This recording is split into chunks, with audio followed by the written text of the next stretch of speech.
nous sommes là pour assurer la sécurité de la société. On fait la distribution de seringues, on fait les salles d'injection pour protéger la société de la VIH, l'hépatite C. Et donc, le MESA touche intimement la vie des personnes qui injectent la drogue. Mais ce qu'on cherche là-dedans, quand on soigne cette population-là, est de protéger tout le monde. Et pour plusieurs personnes aussi, c'est le premier pas dans une institution ou dans quelque chose qui est relativement encadré. Il y a plein de personnes qui vont pas rentrer dans les services ou dans les institutions à cause de ça. Puis là, pour ces personnes-là, c'est comme un peu nuancé que oui, c'est une institution, mais les gens, ils sont gentils, ils jugent pas, ils sont accueillants. Fait que ça peut être aussi un tremplin vers le réseau, que autrement, c'est trop un gros pas.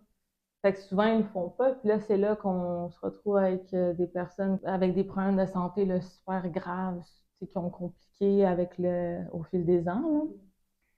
Ça prend du temps à créer le lien. Une personne qui fréquente une salle d'injection va prendre 2-3 ans pour créer un lien avec un intervenant en particulier. Mais ce qu'on voit souvent maintenant avec tout le désinvestissement dans le milieu communautaire est que les ressources ouvrent et ferment aussi vite que les personnes n'ont jamais la stabilité de créer ces liens.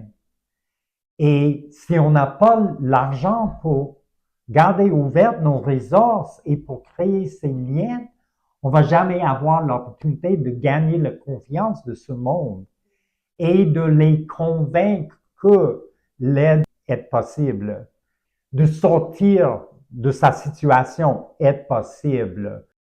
Donc, on a vraiment besoin de l'investissement, de garder les ressources ouvertes et de continuer dans notre travail de créer ces liens. Si on peut aider les personnes à se lever eux-mêmes d'une mauvaise situation.